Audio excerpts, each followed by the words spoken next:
देखिए, जो mall integration theory है ये दी है नील स्मेसर ने एंड आर के मर्टन ने। ठीक है, मॉल इंटीग्रेशन थ्योरी है वो दी है नील स्मेसर एंड आर के मर्टन ने।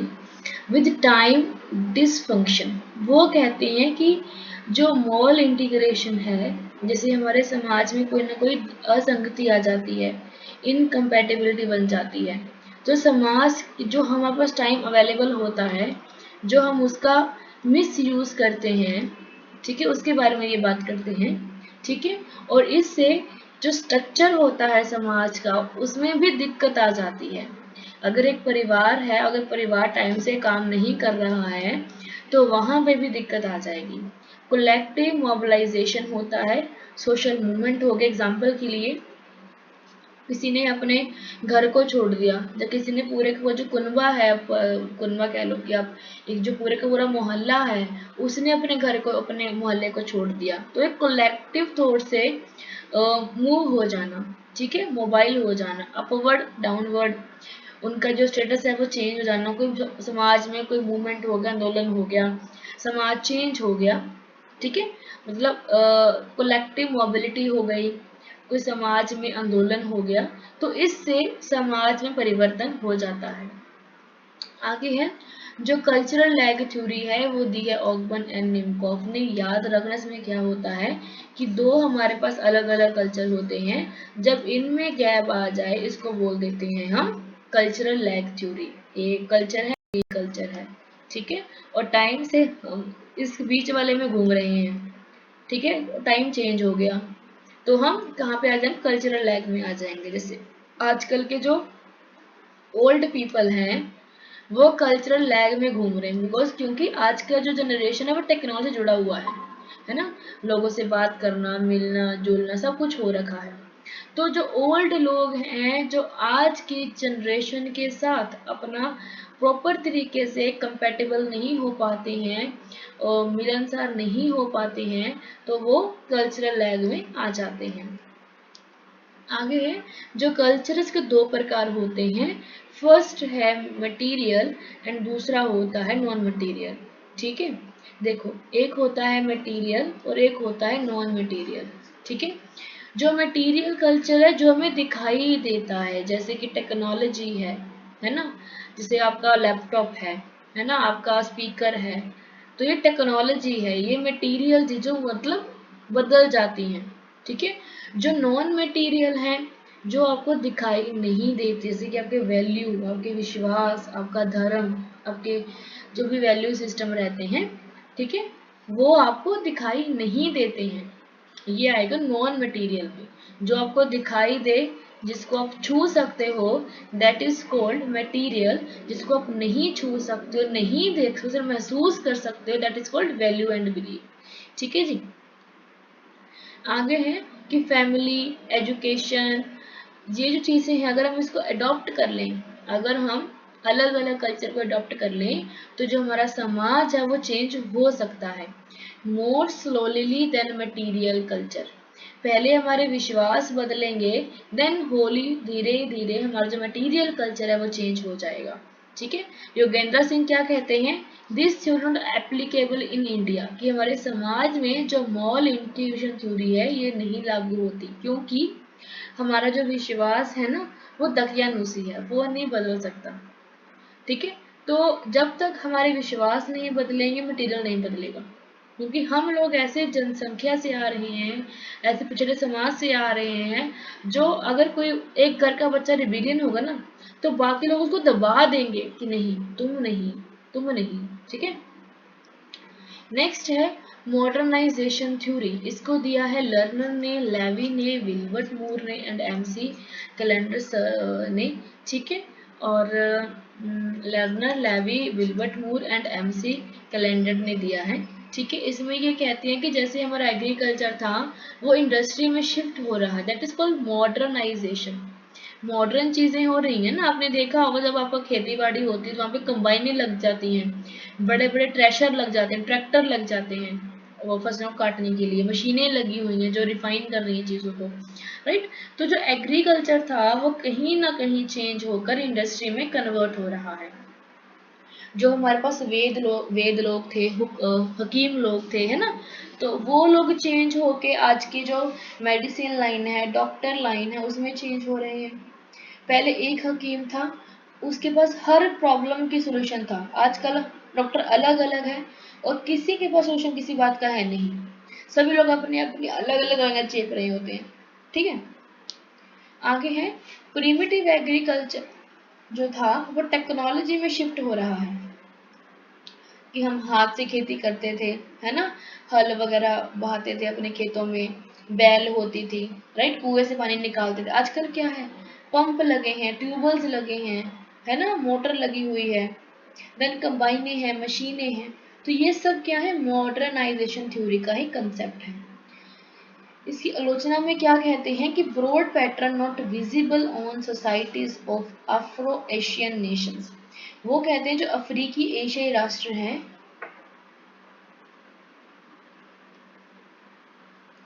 इनके ऊपर इस चीज़ का इतना अच्छा इम्पैक्ट नहीं पड़ा है, क्योंकि लोग गरीब हैं, पढ़े लिखे नहीं हैं, आइडिया ही नहीं है क्या करना है क्या नहीं करना है, बस अपना दिमाग लगाते हैं कि भाई नहीं हम अपने हाथों से करेंगे, हाथों 10 9 की कमाई करेंगे, है ना, हाथों से काम करेंगे, हाथ का खाना, हार्ड वर्क करेंगे और हार्ड वर्क के ऊपर ज़्यादा फोकस करते हैं। बट इनको ये नहीं पता आजकल का जो ज़माना है वो स्मार्ट वर्क का है। ठीक है, जिस वजह से ये गरीब रह जाते हैं। देन लिमिटिंग थ्योरी इन यूनिवर्सैलिटी। ठीक है, और ये जो कहते हैं कि जो सार्वभौमिकता है वो सीमित कर लेते हैं अपने आप को, कि नहीं हम लोग हमारा कुनबा बस यहाँ तक हम सीमित हैं, अपने आप को ओपन नहीं करते, बाहर लेकर नहीं जाते हैं। ठीक है, majority of middle east nation still not democratic, कि अभी भी जो मिडल ईस्ट के नेशंस हैं, जो पूर्व के अधिकांश राष्ट्र हैं मध्य पूर्व के, वो अभी भी डेमोक्रेटिक नहीं है, लोकतंत्र नहीं है, अभी भी वहां पे राजतंत्र है, वहां पे अभी भी राजा लोग रहते हैं। ठीक है, आगे है कन्वर्जेंस थ्योरी। इसका मतलब क्या है, इसको किसने दिया है, काल्पकेर ने, डनकने एंड हार्बिसन ने। ठीक है, ये कहते हैं सिमिलर टू स्टिमुली पुश करना लाइक स्टैंटी इंडस्ट्रियलाइजेशन, स्क्वासी made education etcetera, modernising societies acquire uniform features.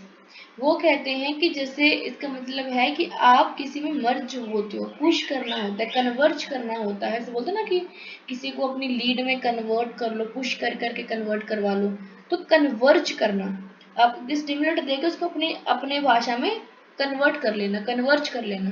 ठीक है, इसके कुछ शुरुआती बिंदु भी होते हैं, जैसे आधुनिकरण है, तो आधुनिकरण ने क्या किया, लोगों को पुश किया कि भाई आप जो नई चीज़ों को सीखो, है ना, मशीन को अपनाओ, मशीन का यूज करो ताकि आपकी जीवन इजी हो जाए, सुखद हो जाए। ठीक है, तो इसका जो क्रिटिसिज्म की आलोचना करी है, वो करी है कि ये बहुत ना सिंपल स्टिक सा मैनर है कि पुश करो और काम हो जाएगा। ठीक है, तो वो सिंपल स्टिक है, और इसमें मोस्टली जो वेस्टर्न एरिया है वहाँ की बायसनेस है, उसकी ये बात करते हैं, यहाँ की बात नहीं करते हैं, ये इंडिया की बात नहीं करते हैं, ये सिर्फ और सिर्फ जो वेस्टर्न कंट्री के लोग हैं उसकी बात ही करते हैं ये। ठीक है, आगे देखो वर्ल्ड सिस्टम थ्योरी, ये दिया है इमैनुअल वालेस्टेन ने, W for W.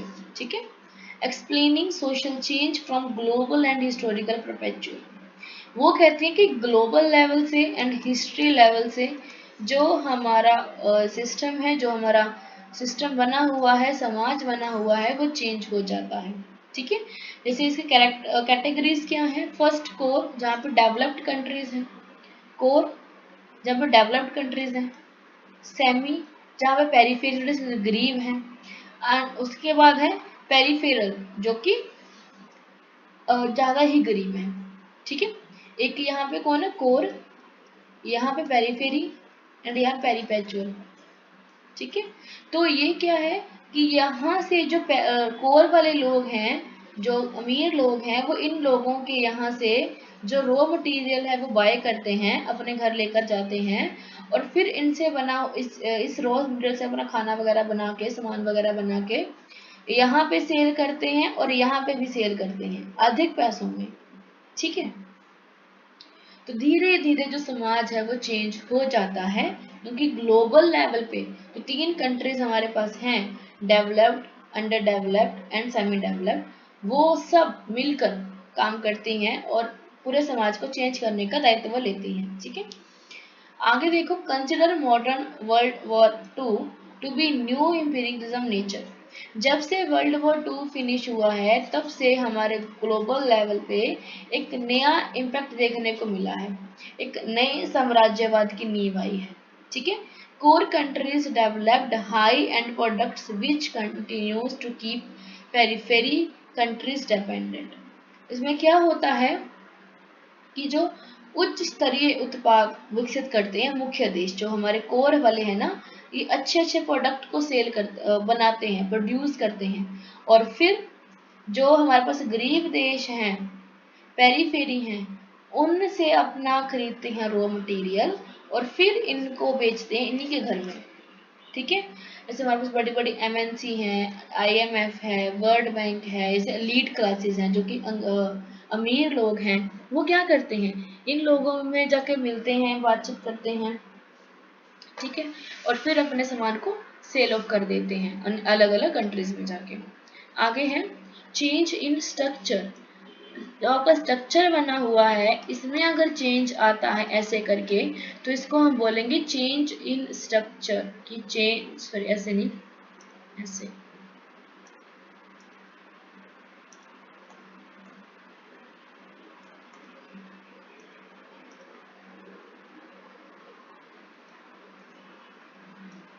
Change in structure, कि जो स्ट्रक्चर वाले ऐसे प्लस के निशान था वो मल्टीप्लाई के निशान में आ गया है, कि आपके स्ट्रक्चर में चेंज हुआ है, चेंज इन स्ट्रक्चर। ठीक है, और जब जब हमारे स्ट्रक्चर में चेंज आएगा तब तब हमारा समाज बदलेगा। ठीक है, देखो फर्स्ट देखो चेंज इन स्ट्रक्चर क्या होता है। इट इज अ मॉडिफिकेशन और alteration within the existing social structure without altering the fundamental nature of framework of the structure। कि जो स्ट्रक्चर बना हुआ है इसमें चेंजेस आ रही हैं, ये चेंज नहीं हुआ, इसका जो फंडामेंटल है वो चेंज नहीं हुआ, ये ऐसे का ऐसा ही है। चेंज क्या हुआ है, विद इन, उसके अंदर का जो सिस्टम था वो चेंज हुआ है। ठीक है, विद इन मतलब इन, इनर पार्ट चेंज हुआ है, बाहर नहीं चेंज हुआ है। जो बाहर फाउंडेशन बनी हुई है, जो दीवारें बनी हैं वो चेंज हुई हैं, घर के अंदर जो बने कमरे हैं वो बदले हैं, ढांचा नहीं बदला, घर नहीं बदला है, घर के कमरे बदले हैं। इस रूम को ड्राइंग रूम था पहले, इसको रूम बना दिया है, ये रूम था तो ड्राइंग रूम बना दिया, ऐसे तो चेंज किया गया है। ठीक है, बाकी जो स्ट्रक्चर है, जो घर है वो सेम ही है। This type of change often involve adjustment, reformers, certain element of society function or interact with the overall system remain intact।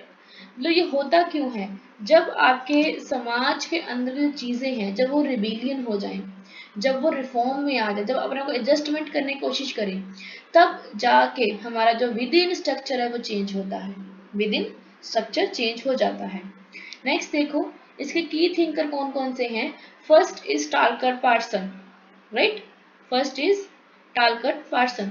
ये क्या कहते हैं कि structural functionalism viewed society as a complex system compound of various interdependent parts that work together to maintain stability and equilibrium।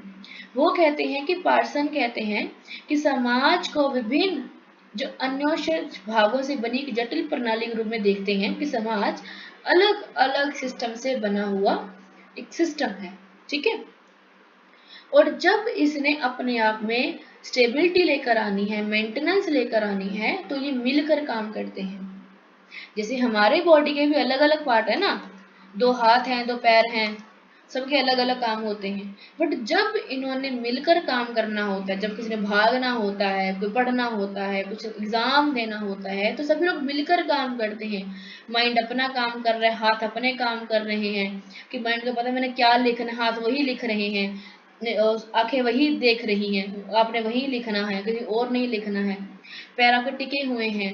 ठीक है, तो ये चीजें क्या हैं कि जब हमारा समाज जो है, जो उसके फंक्शन है, संरचनात्मक कार्यात्मकता है, जो जटिल सिस्टम बना हुआ है, इसमें स्थिरता लाने का काम करता है। जो अलग अलग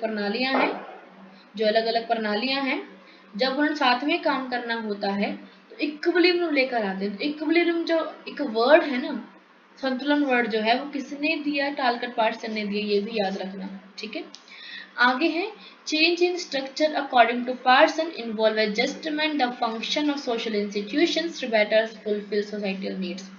वो कहते हैं कि जो हमारा सिस्टम चेंज हो रहा है, जो हमारे फंक्शन चेंज हो रहे हैं सिस्टम के अंदर, तो उससे क्या हो रहा है कि जो हमारी आवश्यकताएं हैं, जो हमारी नीड्स है, हम उसको बेटर तरीके से पूरा कर सकते हैं। जैसे आपका एक घर है, घर में 2 कमरे हैं, ठीक है, यहाँ पूरा खाली है, आपका आंगन है आपका, ठीक है, आपकी नीड है कि एक चाहिए कमरा और बनाना, तो क्या करोगे? यहाँ पे कमरा बना दोगे, यहाँ पे कमरा बना दोगे, ये फिर आपका आंगन रह गया आप गाड़ी वगैरह खड़ा करने के लिए। तो क्या कहते हैं कि आपकी जो आवश्यकताएं हैं उसको पूरा करने के लिए जो सामाजिक संरचनाएं हैं वो आपस में काम करती हैं, ठीक है, आपस में संतुलन बनाए रखती हैं और आपके समाज को चेंज करने की कोशिश करती हैं। ठीक है, क्योंकि चेंज आएगा क्यों? जब आप उस चीज से खुश नहीं हो जो चीज हैपन हो रही है समाज में। अगर आप किसी चीज से खुश नहीं है जो समाज में हो रही है, तभी तो आप रिबेल करोगे ना। ठीक है, आगे है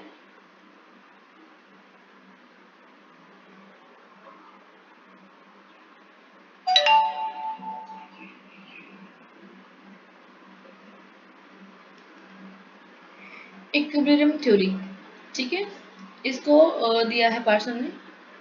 तो वो कहते हैं कि सामाजिक प्रणालियां स्वयं विनियमन तंत्र के माध्यम से संतुलन बनाए रखती हैं, कि वो खुद ही अपने आप को मेंटेन करती है। Family, school, college, economy, polity, धर्म, सब कहीं ना कहीं आपस में मिले हुए हैं। ठीक है, व्यवस्था के एक हिस्से में परिवर्तन के लिए संतुलन बनाए बहाल करने के लिए अन्य हिस्से में समायोजन की आवश्यकता होती है। कि अगर आपने अपनी इकोनॉमी में चेंजेस करने हैं, अगर आपने इकोनॉमी को इनहेंस करना है, अपनी इकोनॉमी को बढ़ाना है, आप क्या करोगे? आपके जो परिवार की संरचना है उसका जो माइंडसेट उसको चेंज करना पड़ेगा। कहना पड़ेगा कि भाई I want to do business, so please don't compel me कि मैं जॉब करूं। मुझे मुझे नहीं करना पड़ेगा, मेरे से नहीं हो पाएगा। ठीक है ना? तो अगर आपने अपनी इकोनॉमी को शिफ्ट करना है तो आपकी जो फैमिली स्ट्रक्चर है इन दोनों के बीच में संतुलन को बनाना पड़ेगा, ताकि ये भी उस लेवल पे, ये भी उस लेवल पे आ सके। अंडरस्टैंड? नेक्स्ट देखें, आर के मर्टन। आर के मर्टन क्या कहते हैं? मैनिफेस्ट और लेटेंट जो हमारे पास अवधारणाएं होती हैं इनके बारे में ये बात करते हैं।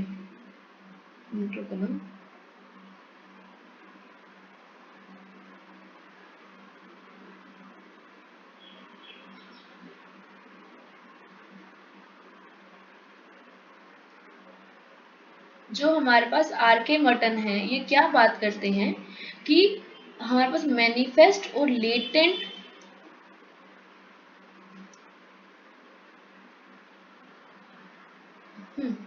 हमारे इच्छित और अनपेक्षित कार्य होते हैं, पर्सपेक्टिव होते हैं, फंक्शंस होते हैं। ठीक है, एक होते हैं मैनिफेस्ट, एक होते हैं लेटेंट। ठीक है, मैनिफेस्ट का मतलब क्या है कि आपने जो चाहा वो आपको मिल गया। लेटेंट क्या है? सोचा कुछ, हुआ कुछ। ठीक है, तो ये क्या है कि इसका मतलब ये है कि मैनिफेस्ट आप कुछ करते हो, आपको मिल जाता है तो आप खुश, कोई दिक्कत नहीं है। जब आपने सोचा कुछ और हुआ कुछ, फिर आप जाके रिबेल करते हो, तो जो हमारा समाज में होने वाला चेंज है ना, वो कहीं ना कहीं इनसे भी रिफ्लेक्ट होता है, इनसे भी प्रभावित होता है। क्योंकि जब आपको प्रथाएं पता है कि भाई हमने ये करना है, तब कर लोगे। अगर आपका मन है कि हम ये करेंगे, वो हुआ नहीं, मन है लव मैरिज का, हुई आपकी अरेंज मैरिज, तो ये लेटेंट फंक्शन है। मैनिफेस्ट में क्या है? सोचा लव मैरिज, हुई भी लव मैरिज, तो ये क्या है कि मैनिफेस्ट है। आप बड़े खुश।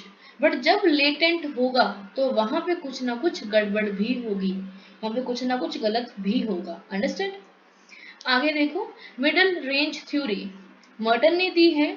इसमें कि वो क्या बात करते हैं कि आप बीच का रास्ता लेकर चलो, जो मिडल पाथ रहता है उसको लेकर चलो, ना छोटी ना बड़ी। जो MRD है ये एक ऐसा कंसेप्ट है जहां पे आपने अगर ब्रॉड लेवल पे रिसर्च करनी है तो आप उसके छोटे छोटे पार्टों को लेकर चलोगे। जैसे कि अगर आपने फैमिली के ऊपर रिसर्च करनी है तो नॉर्थ की फैमिली, साउथ की फैमिली, ईस्ट की फैमिली, वेस्ट की फैमिली को लेकर चलोगे, अलग अलग जगह के ऊपर रिसर्च करोगे, फिर उनको एक्यूमुलेट करोगे, फिर उसको प्लस करोगे, देन फिर अपना अपना आंसर दे पाओगे। It is middle range theory, ठीक है, MRD। आगे है चेंज ऑफ स्ट्रक्चर। इसका मतलब क्या है कि ढांचा आपका ऐसे बना हुआ था, ठीक है, और अभी आपका ढांचा ऐसे बन गया है, ठीक है। पहले क्या था, ऐसे था, विद इन चेंज हुआ था, अब पूरा पूरा ढांचा ही बदल चुका है। जो फंडामेंटल चीजें प्रोवाइड करवाई गई थी वही चेंज हो गई, ठीक है। तो यहाँ पे क्या होता है कि जहाँ पे आपका जो सिस्टम है, आपका जो सोशल स्ट्रक्चर है, वो आपका जो रिलेशन है, आपके जो नॉर्म है, आपका जो इंस्टीट्यूशन है, आपका जो बेस है, वही चेंज हो गया। जैसे किसी स्टेट में, किसी कंट्री में किंग का राज था, ठीक है, और अब वहां पे डेमोक्रेसी आ गई। तो ये क्या हुआ कि जो बेस बना हुआ था कि राजे की प्रभुसत्ता चलेगी, राजे का राज चलेगा, अब वो ना होके चल रहा है किसका, लोकतंत्र, डेमोक्रेसी, ठीक है। तो क्या हुआ, पूरे का पूरा स्ट्रक्चर चेंज हो गया। पहले फैमिली थी जॉइंट फैमिली, अब कैसी है, न्यूक्लियर फैमिली है। It is what, it is also कि स्ट्रक्चर चेंज हो रहा है, ठीक है। तो कार्ल मार्क्स क्या कहते हैं, कार्ल मार्क्स देखो कुछ भी करें, इन्होंने पैसों की बात लेकर आनी है, इकोनॉमी की बात लेकर आनी, कुछ भी आ जाए कार्ल मार्क्स पैसों की बात करेंगे कि भाई पैसे नहीं होते हैं तभी जाकर कन्फ्लिक्ट होता है, स्ट्रगल होता है, जो रिच लोग हैं पूर्व की, जो गरीब लोग हैं उनका शोषण करते हैं, जो छोटे लोग के शोषण को सहन नहीं कर पाते वो रिबेल कर देते हैं, ठीक है। तो हिस्टोरिकल मैटरलिज्म में ये बात करते हैं इस चीज के बारे में, देखते हैं कि जब से समाज चलता आ रहा है, चाहे वो फ्यूडलिज्म है, चाहे वो कम्युनिज्म है, चाहे वो कैपिटलिज्म है, वो धीरे धीरे अपने आप को चेंज कर रहा है, धीरे धीरे अपने आप को शिफ्ट कर रहा है, that is called social change, ठीक है, through the economy, through the economy. जहां पे आपका स्ट्रक्चर चेंज हो गया, पूरे का पूरा स्ट्रक्चर चेंज हो गया, ठीक है। समाज था सामंतवादी, अब बन गया है पूंजीवादी, ठीक है। क्लास कन्फ्लिक्ट के बारे में कौन बात करते हैं, मार्क्स, याद रखना।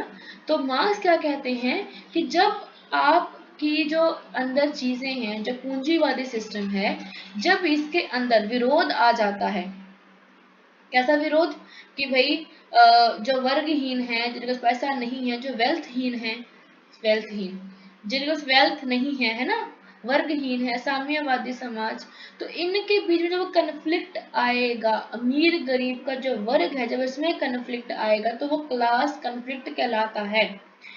जब लोअर क्लास, मिडिल क्लास और अपर क्लास के बीच में स्ट्रगल आएगा, झगड़ा बनेगा, उसको हम कहेंगे class conflict. Next is Emile दरखिम।